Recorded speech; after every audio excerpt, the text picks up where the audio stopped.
بسم اللہ الرحمن الرحیم الحمد للہ رب العالمین والعاقبۃ للمتقین والصلاۃ والسلام علی رسول النبی الکریم اما بعد فاعوذ باللہ من الشیطان الرجیم بسم اللہ الرحمن الرحیم اذا جاء نصر اللہ والفتح ورأیت الناس يدخلون فی دین اللہ افواجا فسبح بحمد ربک واستغفرہ انه كان توابا صدق اللہ العظیم اللهم رب اشرح لي صدری ويسر لي امری واحلل عقدۃ من لسانی يفقهوا قولی ربی زدنی علما ربی زدنی علما ربی زدنی علما اللهم صل علی محمد النبی الامی وازواجہ امہات المؤمنین وذریته وآل بیتہ کما صلیت علی ابراہیم انک حمید مجید اللهم صل علی محمد النبی الامی وعلی آلہ وصحبہ وبارک وسلم۔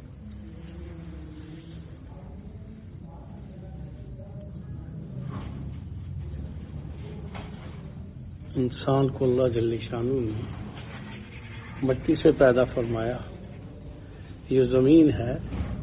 جبرائیل امین کو بھیجا گیا تھا تو مختلف جگہوں سے مٹی لی گئی تھی، تو انسان مٹی سے پیدا ہوا۔ یہ جو لوگوں کے مزاج ترتیب ہوتی ہے یہ مٹی کے اعتبار سے ہوتی ہے، تو رنگ نسل ترتیب اسی اعتبار سے ہوتی ہے۔ پھر انسان کے اس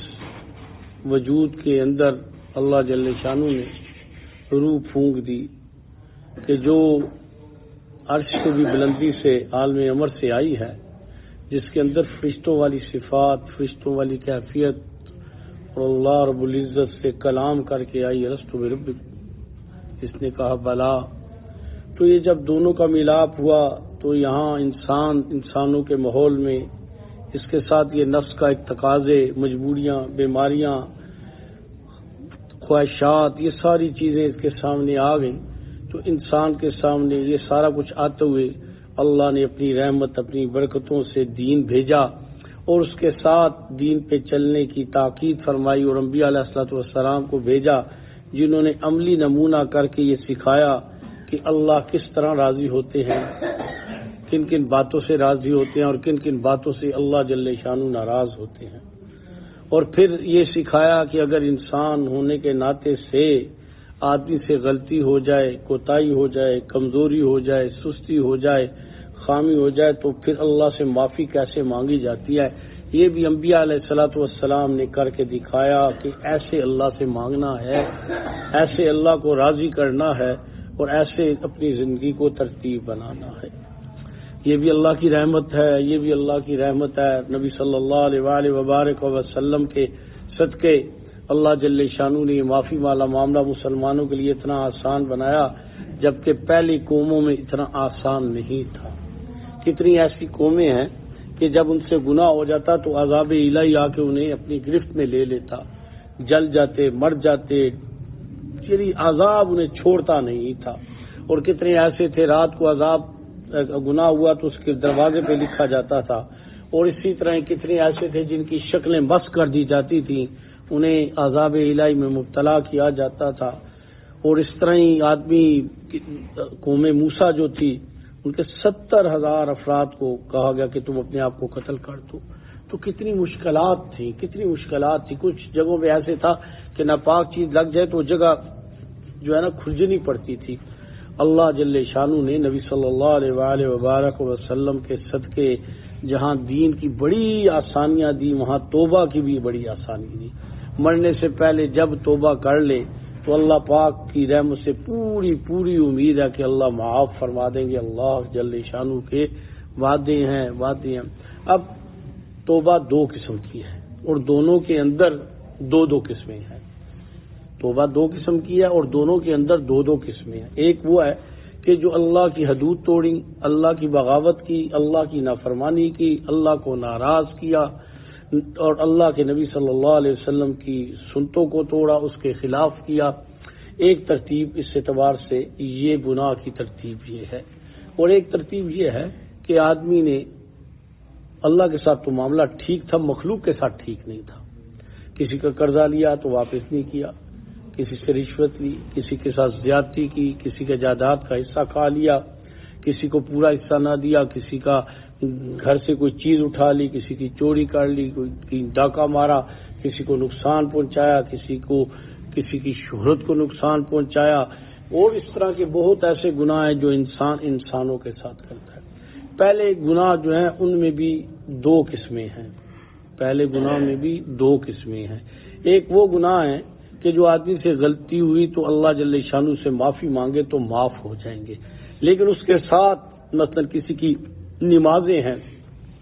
تو اس نے زندگی گزار دی، نمازیں نہ پڑھی، اللہ سے معافی مانگے، اللہ مجھ سے خطائیں ہوئیں مجھے معاف فرما، اور اس کے بعد اپنی نماز جو ہیں قضا نمازیں ایک دن کی 20 رکعت ہوتی ہیں، 2 فجر، 4 ظہر، 4 عصر، 3 مغرب، 4 عشاء کے فرض اور 3 وتر، یہ آدمی ساتھ ساتھ واپس لوٹاتا رہے گا۔ لوٹاتے دنیا سے چلا گیا تو نہ بھی پوری ہو سکی، انشاءاللہ اللہ سے امید ہے کہ اس نے کوشش کی تھی۔ اسی طرح حج ہے، حج رہ گیا تو حج کیا، زکاتیں پچھلی ادا نہیں کی تھی وہ بھی ادا کر دے، آپ کوشش کرے، ہمت کرے۔ اسی طرح روزے تھے، روزے چھوٹ گئے تھے تو وہ روزے پچھلے بھی رکھنے اور آئندہ بھی رکھے۔ اسی طرح ہی کچھ اور جو اس سے غلطیاں ہوئیں اس اعتبار سے جن کو ادا کیا جاتا ہے تو وہ توبہ کے ساتھ ان چیزوں کو بھی ادا کرنا پڑتا ہے۔ ایک آدمی ہے، اس کے ماشاءاللہ اللہ نے اچھا مال دیا ہوا ہے تو اس کی زندگی اللہ کی نافرمانی میں ہی گزری، تو اس نے حج بھی نہیں کیا تھا، تو اس پہ ہے کہ وصیت کرے حج بدل کی، کہ میرے مال میں سے حج کیا جائے۔ حج بدل یہ ہے، علماء نے لکھا ہے حج بدل صرف وہ حج ہوتا ہے جس آدمی پہ حج فرض تھا اس نے حج نہیں کیا اور مرتے وقت وصیت کر کے گیا، اصل حج بدل یہ ہے۔ اور ایک آدمی نے وصیت نہیں کی تو اولاد اس کی طرف کر لے تو انشاءاللہ اللہ سے امید ہے کہ اللہ ثواب بھی دیں گے، اجر بھی دے دیں گے، فرض بھی ادا ہوگا، لیکن حج بدل ہوا ہے کہ آدمی وصیت کر کے دنیا سے جائے۔ اور اسی طرح فقہاء نے لکھا ہے کہ ایک آدمی ہے، اس کی نمازیں ہیں تو اسے ایک آدمی ہے 40 سال میں اسے خیال آیا ہے تو اب 25 سال کی اس کی نمازیں، مرد ہے تو اس کی تو مکمل 25 سال ہیں، عورتیں ہیں تو ایام کے وقت نکال کے باقی نمازوں کا حساب لگائے اور ہر نماز کے ساتھ یا نفل پڑھنے چھوڑ دے، سنتے غیر مقدہ نہ پڑھے تو نمازوں کو ادا کرے۔ اور اگر آدمی کرتا ہے اور اس کے بعد اللہ نے اسے مال بھی دیا ہے تو دنیا سے جانے وقت وہ وصیت کرے کہ میری اتنی نمازیں باقی ہیں، ہر نماز کا فدیہ دیا جاتا ہے اور ایک دن کے 7 فدیے ہوتے ہیں، فجر، ظہر، عصر، مغرب اور عشاء کے فرض کا علیحدہ ہوتا ہے اور وتر کا علیحدہ، 6 ہوتے ہیں فدیہ اور فطرانے کے برابر ہوتے ہیں۔ اس میں تو بہت کوتاہی پائی جاتی ہے لوگوں میں اس معاملے میں۔ ویسے تو اتنا مال وہ چھوڑ کے آدمی جاتے ہیں کہ بانٹنے میں بھی جھگڑے اور فتنے ہو جاتے ہیں، لیکن یہ کام کوئی بھی نہیں کرتا۔ یہ اللہ کا قرضہ ہے، سب سے پہلے اس کا اللہ کا قرضہ ہے کہ وہ ادا کرے، تو یہ کرنا چاہیے۔ اور اگر ماں باپ نہیں چھوڑ گے تو اولاد کے پاس اگر اللہ نے دیا ہے تو ان کو چاہیے کہ یہ ضرور کریں تاکہ ماں باپ کے لیے قبر ہلکی ہو جائے، اس کی زندگی راحت والی بن جائے اور اس سے پریشانیوں سے۔ اسی طرح ہی روزے رکھنے پڑتے ہیں، اسی طرح ہی حج کا میں نے بتایا ہے، زکوٰۃ جو ہے کتنے ایسے لوگ ہیں زکوٰۃ دیتے بھی نہیں ہیں اور بعض دیتے بھی ہیں تو پتہ ہی کوئی نہیں، بس ایسے اوٹ پٹانگ سی دے دیتے ہیں، کوئی معقول طریقے سے بھی نہیں دیتے، تو یہ بھی کوئی طریقہ نہیں ہے۔ زکوٰۃ کو باقاعدہ سیکھ کے ادا کرنا پڑتا ہے، اس کو دینا پڑتا ہے، اور اس میں بہت لوگ بہت کوتاہیوں میں شکار ہوتے ہیں۔ یاد رکھیں ایک آدمی کا اگر 4 مکان ہیں اور اس نے اس نیت سے نہیں لیے کہ میں انہیں سیل کروں گا، اس نے کرائے پہ دے لیے ہیں تو اب ان پہ زکوٰۃ نہیں ہوگی۔ زکوٰۃ اس چیز پہ ہوتی ہے کہ جو چیز سیل لی گئی ہے، پلاٹ ہے بیچنے کے لیے، مکان بیچنے کے لیے، کار، اگر ایک آدمی نے 2-3 کاریں رکھی ہیں اپنی استعمال میں رکھی ہیں کوئی بات نہیں، اگر ایک بھی ہے اور بیچنے کے لیے رکھی ہے تو یہ بھی مال میں آتی ہے، مال تجارت میں آ جاتی ہے، وہ مکان بھی، تو ان پہ بھی زکوٰۃ بنتی ہے۔ اور بہت تھوڑے سے لوگ ہیں، کتنے لوگوں کے پلاٹس ہوتے ہیں، مکان ڈھیر ہوتے ہیں تو اسی نیت پہ ہوتے ہیں کہ بیچ دیں گے، ذرا یہ کر لیں گے، اور اس پہ زکوٰۃیں بھی نہیں دیتے۔ اور بعض لوگ تو یہ سمجھتے ہیں کہ 7.5 تولے سونا ہوگا تو زکوٰۃ ہوگی۔ بھئی جب سونا اور چاندی یعنی پیسے اور سونا مکس ہو جائے تو 52 تولے چاندی کے برابر، وہ تقریباً آپ سمجھے 50,000 سے کم ہو اور مسلسل اس کے 1 سال اس کے پاس رہے اتنی اماؤنٹ، تو صاحب نصاب ہو جاتا ہے، اس پہ زکوٰۃ بنتی ہے۔ تو اس اعتبار سے یہ سیکھنے کی باتیں ہیں، دین سیکھے بغیر نہیں آتا، تو یہ سیکھنے کی باتیں ہیں۔ تو اس اعتبار سے توبہ دو اعتبار سے ہے، ایک اللہ سے معافی بھی مانگے، اور دوسری یہ کہ اس کی واپس اس کو لوٹائے، نمازوں کو، ان کو، حج کو یہ کرے۔ اور جب نہیں کرے گا، ایک کام کرتا ہے تو معافی اس کی عادی ہے، وہ کام اس کو کرنا چاہیے۔ اب اللہ کی مرضی ہے، قیامت کے دن اللہ کیا معاملہ کریں گے، بس اللہ کا معاملہ ہے نا، تو اللہ خود مالک ہے۔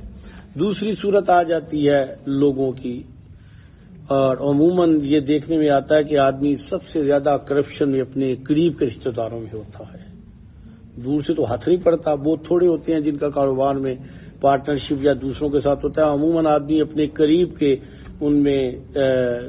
قطع رحمی میں یا زیادتیوں میں یا گناہ میں آدمی مبتلا ہوتا ہے، خصوصاً اس دور میں جائیداد کے بڑے مسائل ہیں، جس کا زور چلتا ہے وہ دبا لیتا ہے، جو چاہتا ہے حساب لگا کے دے دیتا ہے، پورا کرتا نہیں ہے، یا کسی کا مال قرضہ لیا، یہ تو ایک فن بن گیا، واپس دیتا ہی کوئی نہیں ہے، اور بھئی آج کا دینا بڑا آسان ہے، میدان معیشت کا دینا بڑا مشکل ہوگا، بہت مشکل ہوگا، بہت مشکل ہوگا۔ اور اسی طرح رشوت لی ہے، یا کوئی اور کسی کا حق دبایا ہے، کسی کی زمین یا کچھ اور پیسے، یا کسی کو نقصان پہنچایا ہے کسی اعتبار سے، تو وہ صرف توبہ سے نہیں ہوگا، وہ واپس لوٹانا ہوگا، تب جا کے۔ شہید جو ہے نا، شہید کے بارے میں آتا ہے کہ اس کی یعنی قطرہ پہلے ہی گرتا ہے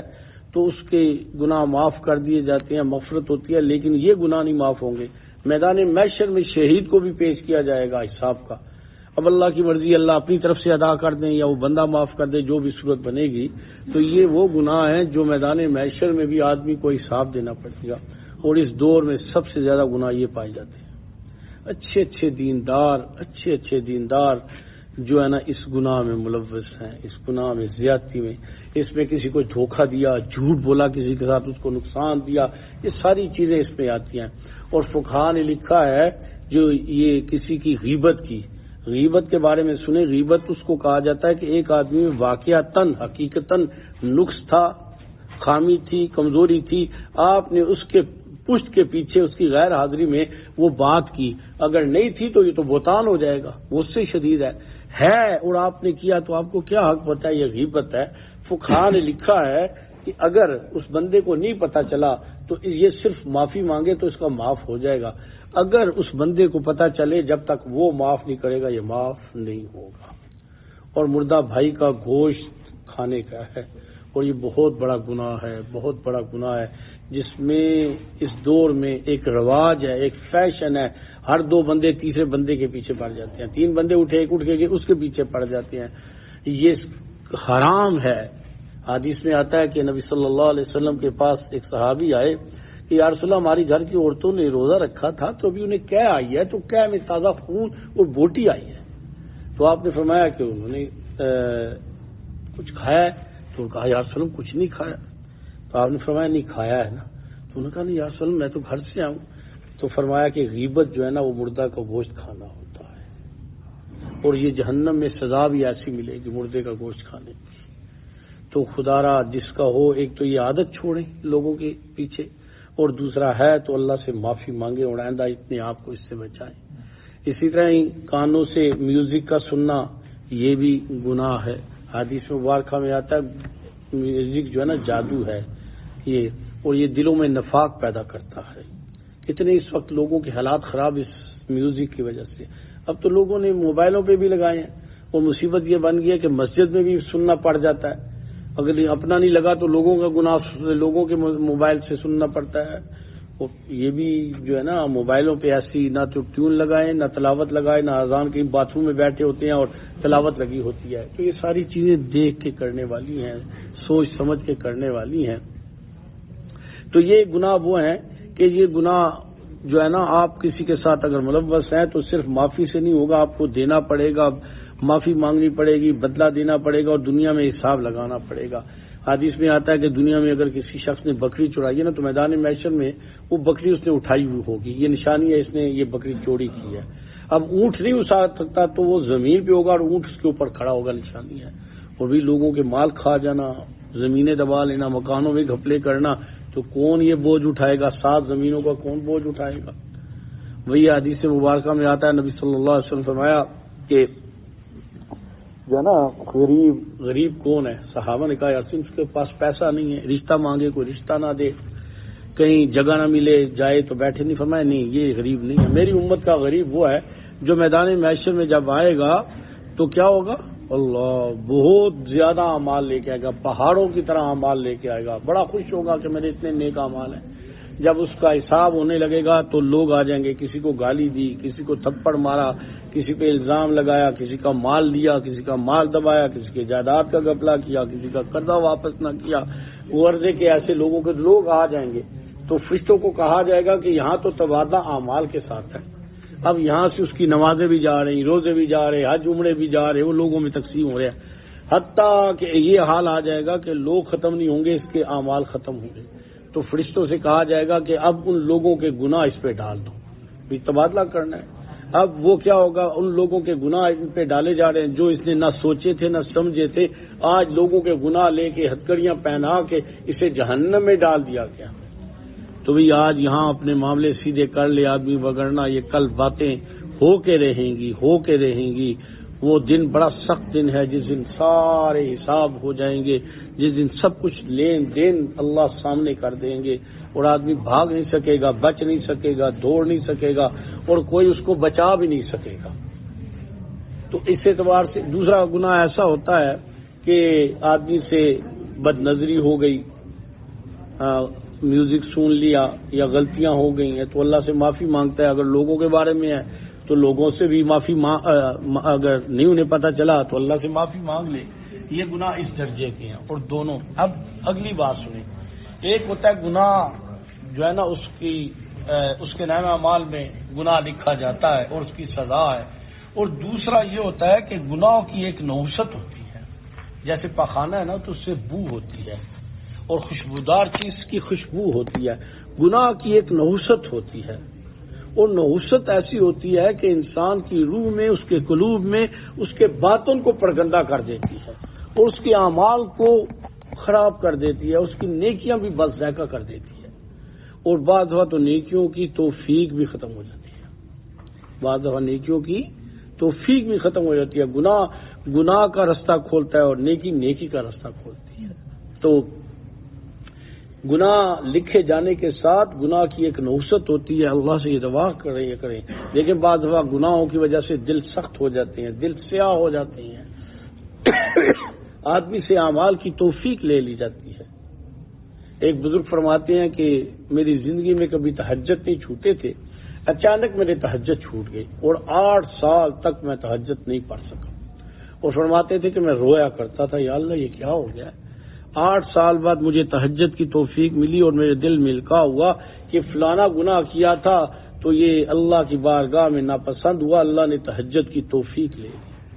یہ جو نمازیں چھوٹتی ہیں، تہجد چھوٹتی ہیں، ذکر چھوٹتا ہے، تلاوت چھوٹتی ہے، تسبیحات چھوٹتی ہیں، درود شریف چھوٹتا ہے، آنکھیں بد نظری کی طرف جاتی ہیں، زبان بے حیائی کی طرف جاتی ہے، یہ سمجھ لے کہ اللہ ناراض ہو گئے، اللہ نے دھکا دے کے باہر نکال دیا۔ اور یہ گناہ کے بعد گناہ کی نحوست ہوتی ہے، آپ دیکھیں نا ایسا ہی ہوتا ہے دنیا میں۔ اور پھر اس کی ایک دنیا میں نحوست یہ ہوتی ہے کہ جب اللہ جل شانہ کی نافرمانی کی جائے تو اللہ اسے نیک لوگوں سے دور کر دیتے ہیں، اور دنیا داروں میں، بدکاروں میں، اور ایسی مصروفیت میں اللہ اسے لگا دیتے ہیں کہ اس کے پاس وقت بھی نہیں ہوتا، اور آدمی مزید گہرائی میں، گٹر میں، یہ دلدل ہوتی ہے نا، تو اگر دلدل میں اللہ نہ کرے کوئی گر جائے نا تو خود زور لگائے گا تو نیچے جائے گا، اب باہر سے کوئی اسے نکالے تو بھئی یہ دنیا کے گناہ بھی دلدل ہیں، ان سے اللہ نکال سکتا ہے، اور نکالنے کے لیے توبہ شرط ہے، اور توبہ کی 3 شرائط ہیں۔ ایک کہ اپنے اس گناہ پہ ندامت ہو، شرمندگی ہو، اگر گناہ پہ ندامت اور شرمندگی نہیں تو توبہ کیسے مانگے گا، معافی کیسے مانگے گا، پہلی بات۔ دوسری بات کہ اس سے معافی، پہلی بات شرمندگی ہو، دوسرا یہ معافی مانگے، اللہ میں معافی مانگتا ہوں، صرف شرمندگی یا معافی نہیں مانگتا تو بھی کوئی نہیں، اور تیسری چیز یہ اللہ سے عہد کرے، وعدہ کرے کہ اللہ میں ایسا آئندہ نہیں کروں گا۔ یہ توبہ کی 3 شرائط ہیں۔ اگر انسان ہونے کے ناطے سے اس سے پھر غلطی ہو گئی تو پھر توبہ کر لے، انسان ہے نا، غلطیاں ہو سکتی ہیں انسان سے، پھر توبہ کر لے تو انشاءاللہ اللہ اس کی توبہ کو کامل بنا دیں گے، اور اگر کسی کی توبہ ناقص ہے، توبہ قبول نہیں ہوئی، تو میدان محشر میں جب آدمی کو نامہ اعمال دیں گے نا تو دیکھے گا میرے تو گناہ سارے لکھے ہیں، تو کہے گا اللہ میں نے توبہ کی تھی، فرمایا جائے گا تیری توبہ ناقص تھی۔ اور جن کے گناہ معاف کر دیے جائیں گے ان کے گناہوں کو نیکیوں میں بدل دیا جاتا ہے۔ جتنے گناہ کیے تھے اللہ جل شانہ نہ صرف معاف فرماتے ہیں، اپنے حبیب صلی اللہ علیہ وآلہ وبارک وسلم کے صدقے گناہوں کو نیکیوں میں بدل دیا جاتا ہے۔ کتنی بڑی اس کی رحمت ہے، کتنا بڑا اس کا کرم ہے۔ تو بزرگ فرمایا کرتے ہیں کہ ایک عادت یہ اپنا لو کہ رات کو جب آدمی سارے کام کر کے بستر پہ آتا ہے تو ایک دفعہ خلوص نیت کے ساتھ آدمی اللہ سے اپنے سارے دن کے اور زندگی کے گناہ معافی، شاید یہ آخری رات ہی ہو اور اس کی توبہ قبول اور اس کی مغفرت کا ذریعہ بن جائے۔ اور بزرگ ایک بات اور فرماتے ہیں، اللہ اکبر، کتنے عظیم لوگ ہیں جو جن کے دل بھی بڑے وسیع ہوتے ہیں۔ فرماتے ہیں کہ ایک تو اپنے لیے گناہ توبہ معاف مانگو، اور ایک یہ کہ ان کے لیے بھی توبہ مانگو جنہوں نے آپ کے ساتھ زیادتی کی، آپ کی وجہ سے کوئی رسول اللہ صلی اللہ علیہ وسلم کا امتی جہنم میں چلا گیا تو آپ کو کیا فائدہ، لیکن رسول اللہ صلی اللہ علیہ وسلم کا دل دکھے گا۔ تو نبی صلی اللہ علیہ وسلم کی محبت میں نبی صلی اللہ علیہ وسلم کی ہر امتی کو بھی معاف کر دو۔ اب اس کے بعد توبہ میں بھی دو قسمیں ہیں۔ ایک توبہ وہ ہوتی ہے جو گناہوں کے بعد کی جاتی ہے، غلطیوں کے بعد کی جاتی ہے، انسان سے گناہ ہو گیا، غلطی کی۔ ایک وہ توبہ ہے جو نیکی کے بعد کی جاتی ہے، ربنا تقبل منا انک انت السمیع العلیم وتب علینا انک انت التواب الرحیم۔ آدمی جب گناہ کرتا ہے تو پتہ ہوتا ہے میں نے گناہ کیا ہے، توبہ کرتا ہے۔ ایک آدمی ہے نیکی کرتا ہے جب اس کی نیکی کامل نہیں ہے، ناقص ہے، سجدے میں بھی دنیا ہے، اتحیات میں بھی کہتا ہے اتحیات للہ والصلوات والطیبات، میری باتیں کولی فیلی مالی تیرے لیے ہیں، لیکن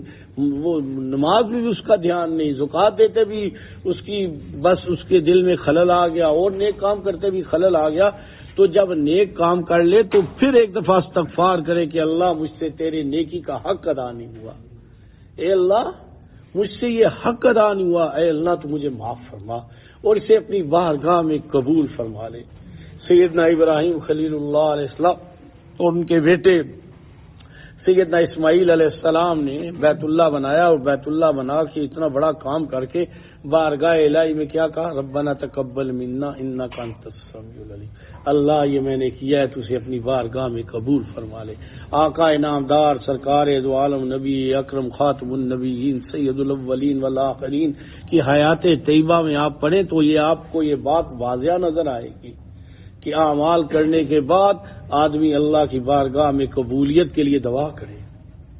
قبولیت کے لیے دعا کرے۔ تو یہ جی اس اعتبار سے ہماری توبہ تب کامل ہوگی کہ ہم توبہ کی شرائط پوری کریں گے، توبہ کے ضوابط پورے کریں گے۔ باقی اللہ کی رحمت ہے نبی صلی اللہ علیہ وسلم کے صدقے کہ جس کا ہم شکر نہیں ادا کر سکتے، شکر ادا نہیں کر سکتے۔ رمضان کی پہلی رات آتی ہے تو اعلان کیا جاتا ہے کہ امت مسلمہ کے پچھلے سال کے سارے گناہ معاف کر دیے گئے، لیکن اس میں لین دین والے گناہ معاف نہیں ہوتے، یہ ادا کرنے پڑیں گے، ان کا حساب دینا ہوگا۔ تو اللہ پاک ہمیں 100% سچی توبہ بھی نصیب فرمائے، اور اللہ جل شانہ ہمیں سنت کے مطابق اعمال کرنے کی توفیق عطا فرمائے۔ یاد رکھیں ایک قانون سمجھ لیں، اصول سمجھ لیں لوگوں کے بارے میں۔ بھئی کسی کا مال جو آپ لیں گے نا تو آپ کے مقدر میں تھا، آپ نے حرام طریقے سے لیا، کسی کے اس میں سے لیا، حصہ آپ کا تھا لیکن آپ نے ذریعہ استعمال غلط کیا۔ یہ ایک آسان ہے، جب اگر یہ سمجھ آ جائے تو آدمی کسی کے مال کی طرف نہیں دیکھتا، اور آدمی اگر کسی کے مال کی طرف دیکھتا ہے تو اللہ اپنی مدد ہٹا کے اسے ساری زندگی کے لیے بس محتاج بنا دیتی ہے، ساری زندگی وہ پھر کسی کا محتاج رہتا ہے، کوشش بھی کرے تو نہیں نکلتا، اس لیے کہ اس کی نگاہ اللہ سے ہٹی تھی تو اللہ نے ہٹا لیا۔ تو کسی بھی صورت میں اللہ سے نگاہ نہیں ہٹنی چاہیے۔ ایک بات کہ جو جس کے مقدر میں اللہ نے لکھا ہے اسے مل کے رہے گا۔ سیدنا علی مرتضیٰ رضی اللہ تعالیٰ فرماتے ہیں، اے لوگو جیسے موت تمہارے پیچھے لگی ہے نا، تمہیں آ کے اپنے وقت پہ اپنے جگہ پہ مقام پہ لے کے جائے گی، ایسے تمہارا مقدر بھی تمہارے پیچھے ہے، جب تک تم اپنے مقدر کو پورا نہیں پالو گے موت نہیں آئے گی۔ جب آدمی کا یہ یقین اور ایمان بن جائے تو پھر وہ لوگوں کی طرف مانگنے دیکھنے سے باز آ جائے گا. بھئی دیکھنا ہے تو بارگاہ الہی کی طرف، بس یہی آقا نامدار سرکار دو عالم صلی اللہ علیہ وسلم نے سکھایا ہے کہ ایک ہی وہ دروازہ ہے جو بند نہیں ہوتا، اللہ سے مانگنا. حدیث مبارکہ میں نبی صلی اللہ علیہ وسلم فرمایا کہ جوتی کا تسمہ ٹوٹ جائے، کتنی حقیر سی چھوٹی سی سستی سی چیز ہے، تو بھی اللہ سے مانگو. اپنے بچوں کو سکھایا کریں، چھوٹے چھوٹے بچوں کو 3-4 سال سے انہیں سکھانا شروع کر دیں کہ بھئی آپ کا امتحان ہے تو اللہ سے مدد مانگنی ہے، امتحان میں اللہ سے مدد مانگنی ہے. کوئی چیز کی آپ کے دل میں خواہش ہے نا تو پہلے اللہ سے مدد مانگے پھر ماں باپ کو کہنا ہے. آپ یقین مانیں وہ بچہ 7-8 سال سے اللہ کی سے مانگنے والا بن جائے گا، اور اس کا مانگنا اتنا اچھا ہو جائے گا کہ وہ اپنے ماں باپ کے لیے بھی مانگا کرے گا. اور اتنے چھوٹے بچے کی زبان بھی مبارک، اس کے ہاتھ بھی، تو اس کے صدقے میں ماں باپ کے کام بھی سیدھے ہو جائیں گے. تو اللہ پاک ہمیں توفیق دے کہ ہم سچے ایماندار مسلمان بنیں، ہمارا ظاہر و باطن ایک جیسا ہو،